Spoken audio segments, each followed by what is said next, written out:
Welcome to the premium discussion. Today, I'm going to be discussing the thought process around the question, how much premium should you pay when starting your infinite banking style policy? My goal with this video is, once I help you better understand what's going on, you'll know exactly what to do. The point of this is to help you figure out how not to sell yourself short, but also not to overextend yourself when deciding what the total premium you should start with is. Now remember, we're not paying this chunk of premium into a generic whole life policy. Instead, we're funding a properly designed policy built for infinite banking, which means there's a few key differences. Now, as I'm sure you can imagine, premium is a natural part of the conversation when folks have been exposed to the idea of infinite banking. They're often wondering, well, how much should I start with? Especially once they've seen my initial overview video. That's why my first step is always having an initial consultation with the goal of learning a little bit more about you, your plans, your aspirations, and really figure out how you see yourself implementing the infinite banking concept in your life. Once I have a better idea of your overall situation, it's much easier for us to discuss where you're at, where you want to go, and the premium that you realistically believe will help you get there. Now, if the goal is to retire in the next 10 or 15 years, but you're wanting to put in $500 a month into your policy, my job is to bring you back down to earth and help you realize properly structured whole life insurance isn't some magical vehicle. Sure, as our income increases, we can always add additional policies if we lock in our insurability, because we're never guaranteed to be healthy enough. But I want whatever idea you have of a starting premium point to be matched up with a realistic outcome. For example, I've had clients tell me that they want one thing and then show me they want something else by the commitment that they're willing to make to paying themselves. At the end of the day, this is all really simple, you guys. If you want more out of your system in the later years, you got to put more into your system during the early years. I believe that you should be the one deciding what an appropriate amount of premium is for your situation, and you should do that based on your knowledge and your understanding of what's going on here. Now don't worry, I have some helpful questions that I'll go ahead and ask you in a moment that I think will facilitate some thought around this concept. Understand, I'm never going to tell you what your numbers should be. Your job in all of this is to tell me that information.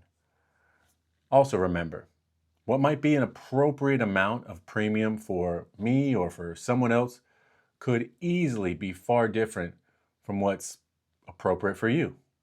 Every individual situation is unique to their current financial position, their goals, and their personal timeline. This isn't about comparison. All of these factors are unique to your specific situation, which is why you're going to be the one that's telling me what you believe is the appropriate amount of premium based on your goals, your plans, your aspirations, and how you imagine yourself using and implementing the concept of infinite banking, not just in the short range, but in the long range as well. Because again, if we reference back to Nelson's book, Becoming Your Own Banker, and his rules, rule number one is what? It's think long range. So that probably means we should be thinking long range, right? We should be considering how much premium can we pay or have the contractual right to pay, and for how long would we like to be able to do that? Because not only are we thinking long range, but we're also considering Nash's second principle, which is don't be afraid to capitalize. So the question becomes, are you considering a substantive amount of premium? Is that something that will actually move you towards your goals? Again, I would rather take smaller quality steps than to overstep, and yet it should still be a substantial amount so that we can accomplish your short-term goals, your mid-range goals, and those long-range goals that we might not even be thinking about in the moment. Again, this is called infinite banking for a reason. The possibilities are infinite. But also remember, that begins not by being afraid to capitalize. So maybe you need to ask yourself, where am I currently flowing my money that could potentially be somewhat inefficient at the moment? What I mean by that is, where is it just sitting, not really doing much for you? Where is it locked up or currently at risk of decreasing? I would consider these places cash flow inefficient. If you currently have something like that in place where your dollars are locked up and you're not able to get them to work for you right now or in the near future, I'd suggest taking some time and thinking about your goals again. And then consider how those locked up dollars will help you achieve those goals. Hell, maybe you currently have some lazy liquid funds in a savings account earning you point nothing that could instead be providing you with multiple other benefits if it was just sitting in a safer, more secure location like your policy. Okay, so let's go ahead and get into a few questions to help prime your brain for figuring out how much premium you should pay into your infinite banking style policy. Number one, I want you to think about how much you currently have saved. How much do you have in an emergency fund, or how much do you have in a basic savings account? I'm talking about a liquid amount of capital that you could get to if you needed or wanted it. This is a question that I'll ask you when we speak, so be prepared for it. My next question is, how long did it take you to get to that amount? I always like asking this question because, again, pointing to Nash's book, he addresses the human problems, like Parkinson's Law. Parkinson's Law essentially states that we have this natural tendency to spend all that we earn, which I think we can agree is a bad habit to have. So my question is, are you already saving? If so, how much do you have saved up? And finally, how long did it take you to get that number? Knowing that information will definitely speak to your habits, your current disciplines, and, it's just helpful to know. And again, if you've not been saving, just recognize that, sure, infinite banking is an incredible process for you to reclaim the control of the banking function in your life, but if you've not addressed Parkinson's Law, you'll definitely have to start there if you really want to win at this. And unfortunately, neither I nor anyone else can do that for you. So, the idea of being a good saver is great, but something else I like to ask is, well, what happens if you have the kind of month where you walk outside and you've got a flat tire on the car, and then you walk back in the house and someone tells you that the hot water heater has gone out? Maybe it's not those exact scenarios, but we all know the type of month I'm talking about, right? If and when that type of scenario happens, where everything just goes wrong, is there still an amount of money that you could see yourself saving no matter what? I'm talking without missing a beat, on a recurring monthly basis. Ask yourself, what is that number for me? Write it down. This is your safe, your secure, your certain amount that you know that you could save on an ongoing basis, even if you're hit with a month or two of bad luck. On the other hand, at your best, when all things are going your way, when you're raking in the dough and everything's going fantastic, what is the most ambitious number that crossed your mind? Now that you've been exposed to this idea of becoming your own banker, you know a good bank requires capital.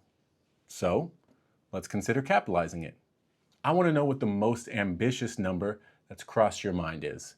A number that, if you said it in front of like your spouse or a friend that maybe hadn't read the book, listened to a podcast, or seen a presentation, they would laugh in your face and think that you've gone crazy because you want to put a big old chunk of money into whole life.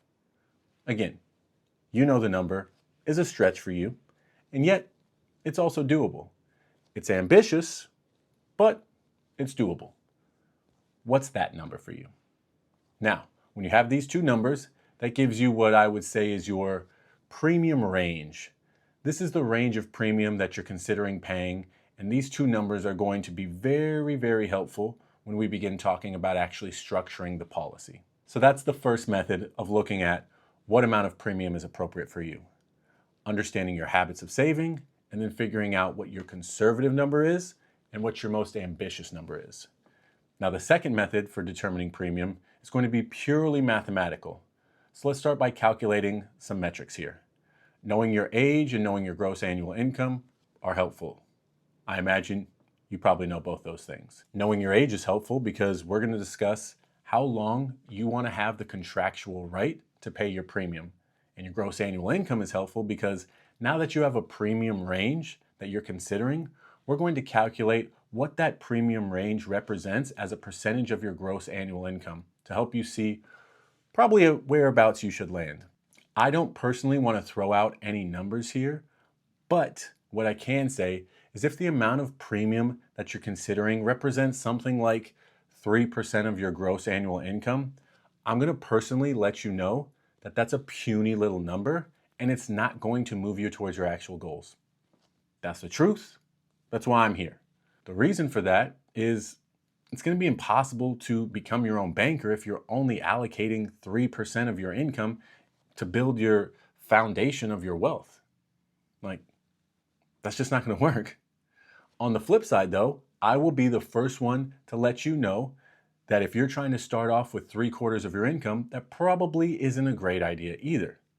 I believe the ideal range would land between 12 and 35% depending on your situation and your cash flow. I would probably lean towards the lower end for most people starting out, but that's not the case for every situation. Most clients often wish that they would have started with a larger number when looking back, but let me reemphasize the fact that I would rather you take quality first steps compared to overstepping right out of the gate.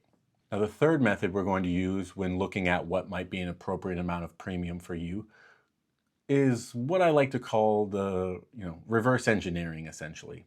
In our conversations that we've either had or will have, we'll discuss certain goals that you have over the next 12 months, 5 years, etc. And once we've discussed some of these things, both you and I will have a much better idea of how much capital it's going to take for maybe that down payment that you have coming up in the future, or that big purchase, or maybe you're paying off debt. Whatever it is that you're going to actually be utilizing the policy for. It's possible to essentially just reverse engineer your system to make sure that we're structuring a policy so that within those first 12 months or by that 5-year mark, you have access to a sufficient amount of capital to accomplish some of those shorter range goals that we discussed. Again, I've already prefaced this by saying that we should be thinking long range. We should be thinking about the whole course of our lifetime and even thinking about some of our future generations. Okay, so hopefully that was somewhat helpful and got you thinking about how you should address the premium question when looking to start a policy. Again, remember that at the beginning of your policy, there's what we like to call a capital crunch phase. Just like starting a new business, things start off a little slow and you don't have access to all the dollars that you put in.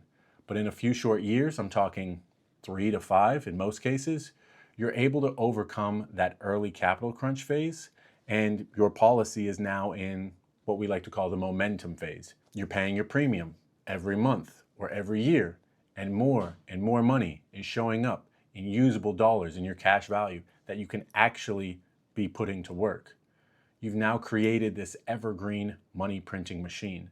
At that point in time, do you want to have the ability to put a little in and have your machine turn a little deposit into a little more than you put in?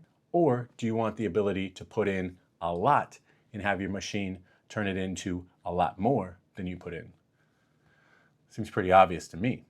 The last thing I'll ask you is if that spread between what you put in every year and the amount it grows by just keeps getting bigger and bigger every single year, how long do you want to have the ability to put cash in and have a bigger pile of cash show up?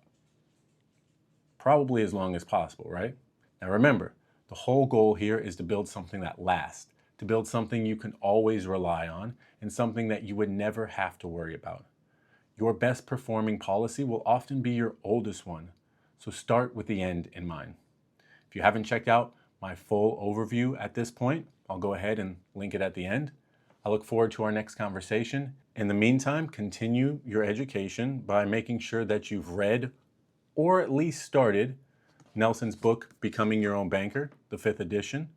And I'm going to give a shameless plug here, but maybe go ahead and grab yourself a copy of my book as well, From Regular to Rich. I think it's a great introductory book to the concept of IBC, as well as the mindset around this whole process. You can find them both on Amazon, and the links will be in the description below. I'll see you in the next video. Have a good one.